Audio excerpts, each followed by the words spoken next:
Salut tout le monde et bienvenue pour une nouvelle vidéo. Aujourd'hui, on va parler d'une erreur que je vois tout le temps, dont j'ai déjà parlé de nombreuses fois, évidemment. Je ne fais que me répéter depuis maintenant de nombreuses années, mais j'explique de mieux en mieux. D'où mon envie de refaire des vidéos que j'ai déjà faites ou des articles que j'ai déjà écrits, car le monde lit de moins en moins.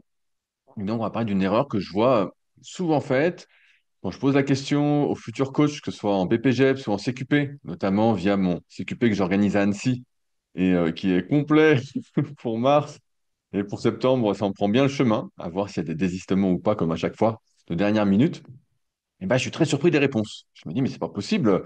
Je croyais qu'on avait fait le tour, et non, on n'a toujours pas fait le tour. Donc me revoici, et me voilà encore pour répéter, rabâcher, et essayer de vous donner les clés pour comprendre de quoi il en retourne. Avant de commencer, toutefois plusieurs choses.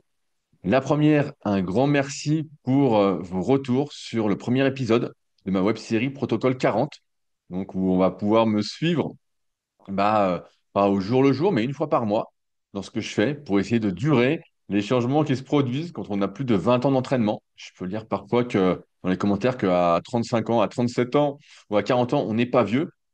Et j'aime bien rappeler que ce qui compte, c'est le temps de pratique. Et j'ai un pote avec qui je parlais hier qui parlait d'une sorte de batterie qu'on aurait pour la vie. Et plus on utilise sa batterie prématurément, sachant qu'on a tous une batterie plus ou moins importante, on n'est pas égaux, encore une fois, et plus on a des changements à faire dans son entraînement, plus nos capacités de tolérance, on va inventer ça si ça se dit, diminue. Et donc, il faut procéder à des changements pour avoir le plus de longévité possible et ne pas se détruire prématurément.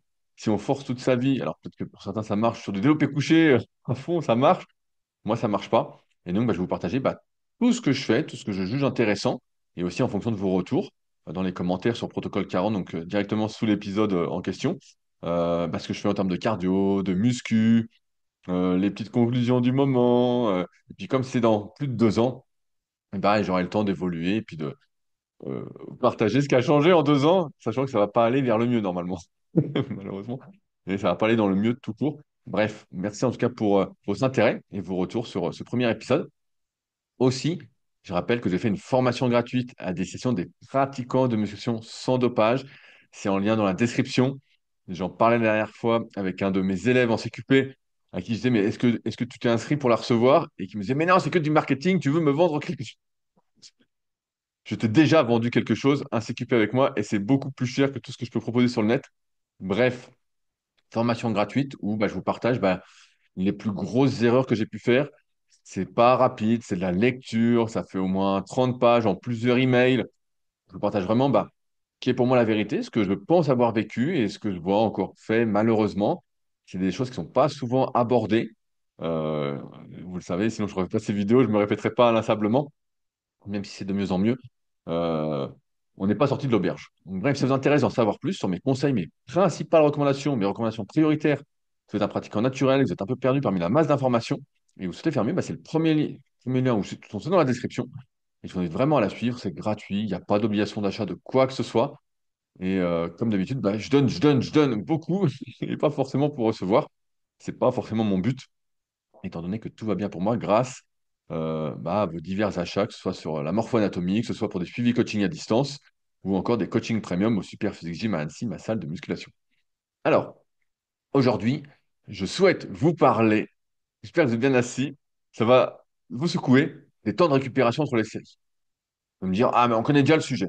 Et moi aussi, je pensais que tout le monde connaissait le sujet, que c'était réglé depuis longtemps. Et pourtant, quand je suis en CQP ou en cours BPGEPS avec des futurs coachs, et que ce soit en CQP aussi bien le mien qu'à Paris, qu'à Montpellier, pour l'instant les trois endroits où j'interviens, quand je demande combien de temps de récupération vous prenez, la plupart des élèves me répondent 1 minute 30.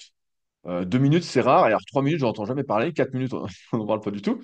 Mais on est souvent à 1 minute 30, voire même à moins si on utilise des EMOM en musculation. Donc les EMOM, j'ai fait un super article sur mon site rudicoya.com qui a quelques mois, qui est l'article un peu référence sur le web. Je vous invite à aller le lire. Donc c'est, en gros, vous avez toutes les minutes, vous devez faire, je sais pas, 5, 6 reps pour caricaturer d'un exercice. Et donc, le temps que vous prenez pour faire vos répétitions est déduit de la minute pour votre temps de récupération. Bref, et donc je suis toujours surpris de ce temps de récupération-là parce que c'est un facteur sous-estimé, mais vraiment j'insiste là-dessus, sous-estimé de votre progression, de ce qui va vous permettre de vraiment progresser en musculation. En effet, plein d'individus, mais de mon expérience, donc on parle de plusieurs milliers de personnes coachées, de plusieurs milliers de pratiquants avec qui j'ai pu échanger ces 20 dernières années. euh, Quand on augmente son temps de récupération, on débloque la situation. En fait, il faut se rappeler, et après on va voir les bases, et je vais tout vous expliquer vraiment plus en détail. Il faut se rappeler qu'en tant que pratiquant naturel, ce qui nous fait surtout progresser, c'est de trouver les bons exercices pour soi progressivement. Ça, c'est pas dès le début. Ne cherchez pas à pinailler dès le début. Trouvez les bons exercices qui sollicitent nos muscles tout en mettant en place une surcharge progressive, donc en mettant plus de poids, tout en étant en série moyenne. Série moyenne, c'est pas des séries de 6-8, souvent c'est des séries un peu plus longues, ce qui n'est pas souvent fait, c'est pas le sujet de la vidéo. Ceux que ça intéresse peuvent aller voir mon article Les séries longues pour prendre du muscle, encore une fois, sur mon site rudicoya.com. Bref, euh, et donc, à partir de là, bah, on doit tout faire pour maximiser cette progression en série moyenne. Ce qui implique bah, d'augmenter progressivement les temps de récupération à mesure qu'on va progresser. Parce que vous le savez, tout aussi bien que moi, plus vous allez progresser en musculation ou dans n'importe quelle activité, plus vous allez forcer sur une série, plus vous allez progresser, plus vous allez devoir forcer, justement. Et donc ça, l'intensité va déterminer bah, vos temps de récupération. Alors, je vais vous partager mon écran pour vous montrer quelques petits schémas que j'avais fait dans mon article le, sur le renforcement musculaire. Donc, normalement, vous voyez bien l'écran. Donc, ça, c'est l'article que j'ai écrit il y a des années et que j'ai réécrit de nombreuses fois sur combien de temps prendre entre chaque série en musculation, où je vous explique tout. Si vous souhaitez aller plus loin que cette vidéo, bah, je vous invite vraiment à aller lire cet article. Il y a tout dedans. Il y a tout dedans. Et donc, dans le guide ultime du renforcement musculaire, qui est également un très très gros article que j'ai écrit, qui est l'article pareil, bah, référence du web sur le renforcement musculaire, vu que plus personne n'écrit et les trucs qui sont écrits sont faits avec l'IA souvent, et l'IA c'est juste un gloubi-boulga de ce qui se trouve sur le net. C'est pas forcément, en tout cas concernant l'entraînement, on est loin de la vérité, en tout cas d'après mon expérience et puis celle que je peux voir autour de moi. Et bref, et donc dans cet article, j'ai mis ce petit schéma. Lorsque l'on fait un effort, différents systèmes de notre corps entrent en jeu. Il n'y a pas que nos muscles, mais notre système nerveux, notre système immunitaire, notre système énergétique, cardiaque, respiratoire, psychologique, musculaire, articulaire, tendineux. Je me suis relu. Bref, on en arrive à ce schéma. Quand je fais de la musculation, pour prendre du muscle, ce qui m'intéresse, c'est ce qu'on appelle l'intensité musculaire. Parce que certains peuvent me dire, moi, je prends des temps de récupération assez courts parce que je veux être intense. Or, si on regarde bien ce schéma, qui est évidemment simplifié, il n'y a pas que ça qui rentre en jeu, on peut se rendre compte que si je fais des séries très courtes, par exemple, moins de 6 répétitions, je caricature encore une fois pour la compréhension, comme si je vous donnais un coup. Mais c'est pour que vous soyez plus en train de stagner ou perdu parmi les temps de récupération parce qu'on vous a dit non, il faut prendre 45 secondes, il faut prendre une minute. Il y a un futur élève que je vais avoir en coaching à distance qui m'a écrit, qui m'a envoyé les programmes qu'il faisait. Le gars qui le coachait, enfin, qui lui faisait ce programme, donc j'appelle pas ça du coaching, j'appelle ça du vol, mais bon, bref. Parce que si vous souhaitez juste un programme bien plus personnalisé, ben, je vous invite à utiliser l'application SP Training qui vous fera un programme bien mieux que 95% des coachs en termes de personnalisation et qui en plus vous dira bah, quoi faire à chaque séance avec les cycles de progression. Je ne m'attarde pas si ça vous intéresse. App Store et Play Store, SP Training, vous ne serez pas déçus.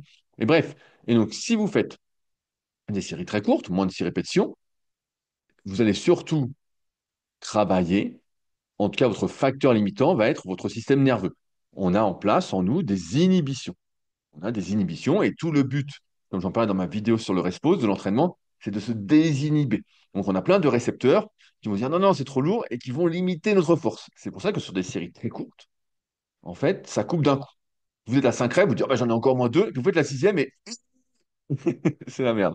Bref, nous, c'est pas ce qui nous intéresse. On ne veut pas que ce soit le système nerveux qui nous limite au maximum, même si, dans tous les cas, c'est lui qui va nous limiter via les théories du gouverneur central de Tim Noakes ou de la théorie de la chasse d'eau de Guillaume Millet, qui sont d'excellentes théories pour expliquer ce qu'on disait la dernière fois dans la vidéo sur le Respose, que l'échec n'existe pas et qu'en fait, c'est plus un échec système qu'il faut éviter. Système musculaire, j'y reviendrai à la fin. Système énergétique. C'est quoi le système énergétique? Quand on fait un effort, euh, en partie, ce qui nous limite, il n'y a pas que ça qui nous limite, c'est notre capacité à reconstituer de l'ATP pour faire un effort, on utilise de l'ATP, qui est notre source d'énergie, et c'est reconstitué dans notre corps à partir de la créatine phosphate, de nos réserves de glycogène, de nos réserves lipidiques, de notre gras, quoi, en fonction de l'intensité de l'effort. L'intensité de l'effort va faire qu'on utilise plus ou moins certains substrats, on dit des substrats énergétiques, donc créatine, glycogène, les lipides, pour rester simple.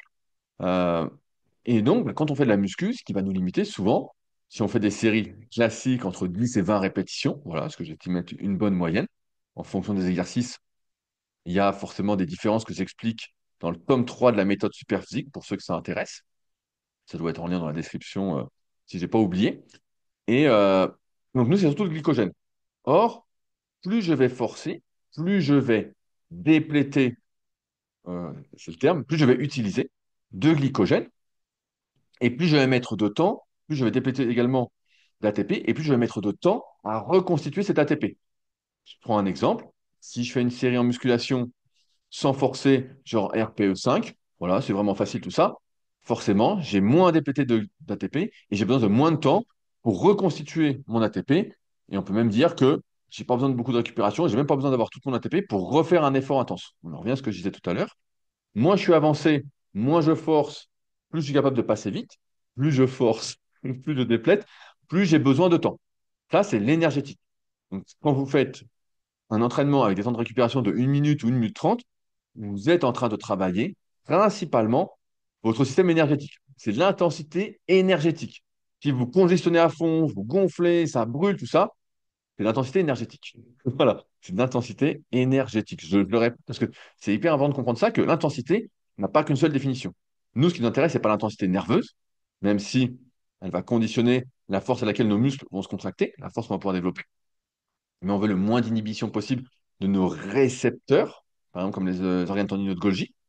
On ne veut pas de l'intensité énergétique, on ne veut pas être limité par notre capacité à reconstituer de l'ATP, même si c'est un truc qui se travaille, ça reste quelque chose de limitant, parce que sinon, ça veut dire on limite la force que nos muscles peuvent exprimer, leur capacité de contraction. On ne veut pas non plus, pareil, certains aiment bien s'entraîner en circuit training ou avec des temps de récupération très courts, avec notamment des supersets. J'ai souvent cette question des supersets antagonistes pour gagner du temps durant ces séances, ceux qui manquent de temps. Si j'enchaîne 2 exercices, même s'ils sont opposés, il y a toujours, quand on fait un exercice, les muscles antagonistes, donc qui font le mouvement inverse, qui travaillent aussi, ils sont désinhibés pour nous laisser faire le mouvement, parce que si on fait un curl biceps et que le triceps reste contracté fortement, eh ben, on peut pas, parce que ça marche pas, voilà. Mais ça travaille un petit peu aussi. Et donc, en plus d'avoir l'intensité énergétique, on a des problèmes de respiration, système respiratoire et système cardiovasculaire. Je vais avoir du mal si j'enchaîne des exercices. L'intensité cardio globale va me limiter et être prédominante. Si vous faites, par exemple, c'est une des raisons pour lesquelles on ne fait pas des séries de 20 au squat régulièrement, parce que si on fait des séries de 20 au squat régulièrement, ça va surtout être, pour la plupart d'entre nous, notre système cardiovasculaire qui va être le facteur limitant. En plus, notre système respiratoire, on est écrasé avec une barre, on n'arrive plus à rentrer d'air, et donc, on est dans quelque chose qui n'est pas l'intensité qu'on cherche. Nous, ce qui nous intéresse, et je reprends ce que j'ai dit tout à l'heure, c'est l'intensité musculaire. Or, l'intensité musculaire, la question à se poser, c'est comment limiter l'impact des autres systèmes pour me permettre d'être, si on prend un pourcentage, à 50, 60, 70%, 80% musculaire et non pas cardio, énergétique ou nerveux. C'est la question à se poser. Et j'en arrive à une conclusion qui est assez simple finalement et que je résume souvent en une phrase, c'est il faut mériter son temps de récupération. Alors vous allez me dire, ah ouais, mais t'es gentil, mais moi, j'ai pas un temps infini pour m'entraîner. J'ai pas tant de temps que ça pour m'entraîner. Je suis limité, j'ai peut-être vous avez peut-être que 45 minutes ou 1 heure ou 1 h 15 pour vous entraîner, et je comprends très bien. Mais dans ce cas-là, il faut comprendre, malheureusement, que c'est un facteur limitant de votre entraînement sur le moyen long terme. C'est quelque chose qui va vous empêcher de continuer à progresser. Vous allez me citer des exemples de personnes qui progressent avec des temps de récupération de 30 secondes entre les séries, de 1 minute. Et effectivement, ce qu'il faut aussi avoir en tête, c'est que quand je parle des 3 facteurs de l'hypertrophie, que sont la tension mécanique, le stress métabolique et la progression, et que je donne une fourchette, je généralise. Il y a bien sûr le spectre, voilà un cadre par lequel on débute, Et en dehors de ce cadre, il y a des exceptions, mais aussi un champ à élargir à mesure qu'on progresse. Ça fait aussi partie de l'exploration de la progression à moyen long terme. Et donc, en ce sens, il y a des exceptions. Il y a des gens qui réagissent très bien dans un premier temps ou dans un second temps à l'intensité énergétique. Ils n'ont pas besoin d'aller loin dans la fatigue musculaire, mais plus dans l'énergétique, et ça leur suffit à prendre du muscle. Alors, ils ont du bol, ils font des tractions, des dips au poids du corps avec 30 secondes de récup, et puis ils gonflent. On en connaît. On en connaît aussi à la salle qui enchaînent tout, paf, font 45 minutes, et puis ils nous disent que ils font 45 minutes biceps, triceps, et puis ça va. Quand, pour moi, si je fais vraiment les biceps, ça me prend déjà 45 minutes, une heure, si je veux vraiment les faire grossir, et voilà, c'est vraiment une vraie séance. Donc, c'est vraiment quelque chose de très, très différent. Et à l'inverse, il y a des gens aussi, comme pour ceux qu'on connu, alors je pense qu'il n'y a pas beaucoup qui me suivent depuis si longtemps, Franck B, que je cite souvent dans mes articles. Il y a une excellente interview de lui sur, comment ça s'appelle, sur Smart, j'allais dire sur Smart, sur Superphysique, sur Superphysique pour Franck B, qui lui avait un système d'entraînement particulier où il s'entraînait en série très, très, très longue avec le durée pause dont j'ai parlé il y a 2 semaines dans la vidéo et dans l'article associé à la vidéo sur le Respose, et où lui, en fait, il faisait des séries ultra, ultra longues, mais avec des temps de récupération open bar, vraiment open bar. Donc, il y a le cadre du début, et c'est ce que j'essaie de vous transmettre, et il y a les exceptions. Or, nous, ce qu'on fait la plupart du temps, c'est qu'on prend exemple sur les exceptions, pour la majorité d'entre nous, même si vous n'êtes jamais mieux conseillé que par vous-même si vous vous écoutez et que vous suivez votre intuition. Je vais me remettre en grand, parce qu'il n'y a pas, il y a plus besoin de partager l'écran. Euh, on n'est jamais aussi bien conseillé que par soi-même et son intuition. Si on s'écoute, on apprend à se décrypter et à ne pas suivre les conseils par-ci, par-là. Bref, il n'empêche que j'en arrive à cette conclusion. Après avoir coaché des milliers de personnes et m'entraîner depuis longtemps et côtoyer des personnes qui ont un très bon niveau, etc. Et on en a parlé plein de fois avec Fabrice dans les Super Physique Podcasts. Plus je progresse, pour soutenir ma progression en répétition, en charge, je vais être augmenté, puisque je force de plus en plus, d'augmenter les temps de récupération. On n'est plus à 1 minute 30 de récupération, ce qui peut très bien aller à une personne qui débute, et même une personne qui débute, on peut lui faire prendre 45 secondes de récupération, voire 1 minute, qu'elle est très très loin de forcer, très très loin de dépléter beaucoup d'ATP ou de mettre en jeu fortement ses systèmes cardio-respiratoires et cardiovasculaires, euh, et même d'aller très loin dans l'intensité nerveuse. Mais plus je vais progresser pour soutenir ça, plus je vais augmenter le temps de récupération, qui fait que je vais vite monter à 2 minutes, 2 minutes 30, 3 minutes, 3 minutes 30, 4 minutes. Est-ce qu'il y a une limite? Il n'y a pas de limite. La limite, c'est plutôt le temps que vous avez à disposition. Et c'est en partie ce qui limite, pour la majorité d'entre nous, notre progression sur le moyen long terme. À un moment, je ne sais pas vous, mais quand vous devez faire, vous faites une série, vous forcez de plus en plus, et vous devez prendre 4 ou 5 minutes avant de repasser, c'est pas très plaisant. C'est pas très plaisant. Donc il y a un compromis à trouver entre votre progression et le plaisir que vous prenez d'entraînement. C'est sûr que si votre plaisir, c'est de prendre 30 à 45 secondes de récupération, ça va fortement vous limiter. Si vous mettez 1 minute 30 2 minutes, c'est peut être, et c'est pour ça que la plupart des gens prennent ça, c'est une moyenne. Mais souvent, j'ai même envie de penser que dans une optique de développement musculaire, et on va distinguer du renforcement musculaire, je vais y revenir, euh, vous avez tout intérêt à faire moins d'exercices à mesure que vous progressez, avec plus d'intensité, donc des plus longtemps de récupération, si vous souhaitez prendre du muscle. À l'inverse, en renforcement musculaire, si votre but c'est plus la longévité et pas forcément de grossir, mais de garder une bonne capacité de mouvement, de bien bouger, tout ça, bah, de réduire votre temps de récupération pour faire plus d'exercices et varier les angles pour être renforcé plus globalement. C'est deux approches différentes et encore une fois, toujours mettre du contexte. Et j'avais eu ça sur un Reels Insta dernièrement où je conseillais un truc. Et la personne m'a dit, mais tu vas pas conseiller ça, je comprends pas. Un conseil ne s'applique qu'en fonction d'un contexte. Qui êtes-vous? Quel est votre niveau? Quelles sont vos disponibilités? Avez-vous des douleurs? Qu'est-ce que vous pouvez faire? Qu'est-ce que vous voulez faire? Quels sont vos objectifs? OK, on peut faire ça. Parce que l'entraînement, comme la vie en général, ce n'est qu'une histoire de compromis, de choix.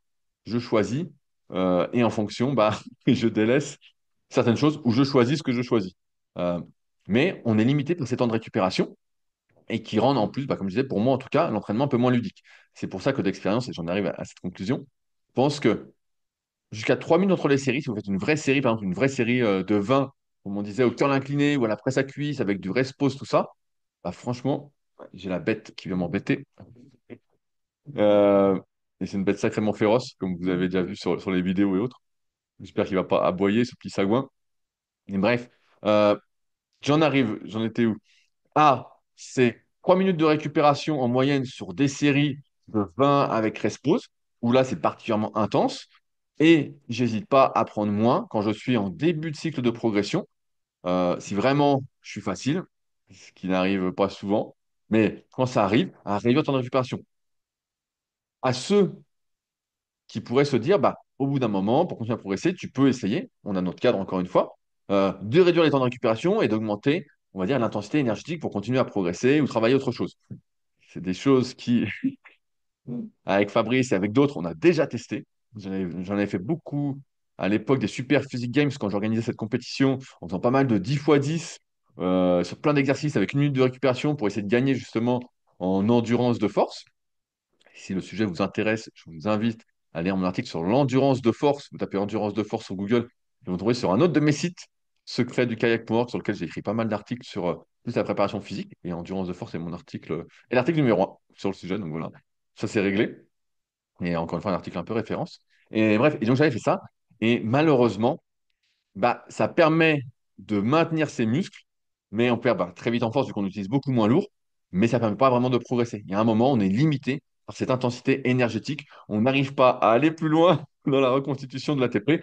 Plus je force, et plus j'ai besoin de temps pour reconstituer cette ATP, en dehors en plus des systèmes cardiovasculaires et cardio-respiratoires. Et je finirai sur une anecdote. Il y a Joseph, il y avait, il est mort malheureusement, Joseph Pognier, l'un des plus grands champions de développé couché qu'on a eu qui était revendeur de la marque Inzer à un moment quand j'étais gamin. Il faisait des compétitions de développé couché et de force athlétique, qui lui avait sa méthode bien particulière. Il faisait des séries de 5 de développé couché 3 fois par semaine. Il faisait 5 fois 5. Et lui, son truc, c'était de, quand il faisait son développé couché, il faisait ses séries de 5, il prenait sa fréquence cardiaque avant et après, et il ne voulait pas reprendre une série avant. Et c'est con parce qu'il avait écrit des super articles qui ont disparu malheureusement à sa mort sur son site.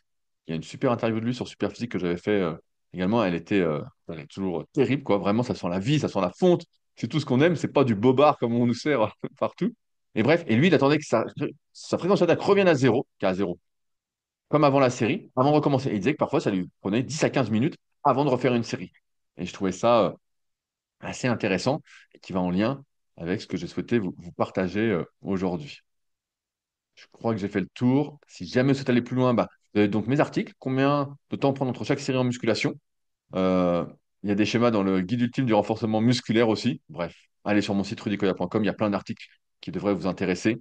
Je sais, faut lire, c'est pas facile. On préfère écouter tout ça, mais rien ne remplace la lecture pour apprendre. J'en suis fermement convaincu depuis bien, bien, bien longtemps. En tout cas, merci encore à vous pour vos retours sur Protocole 40. Si vous avez des questions, des choses qui ne sont pas claires pour vous, n'hésitez pas à les mettre directement sous la vidéo. Je me ferai un plaisir de vous répondre si c'est possible. Et si jamais faire une nouvelle vidéo où je me répéterai inlassablement avec plaisir. Et je pense que j'explique quand même mieux qu'avant, en tout cas que les premières vidéos sur le temps de récupération qui doivent dater de 2009 ou 2010 sur la chaîne Team Superphysique. Bref, n'oubliez pas, formation gratuite pour ceux qui veulent aller également plus loin, de manière gratuite avec mes meilleurs conseils pour gagner du temps. Pareil, il faut lire, mais bref, si vous êtes là depuis je sais pas combien de minutes, c'est que sans doute ça vous intéresse. Et puis nous, bah, on se retrouve bientôt pour une nouvelle vidéo. Allez, salut à tous.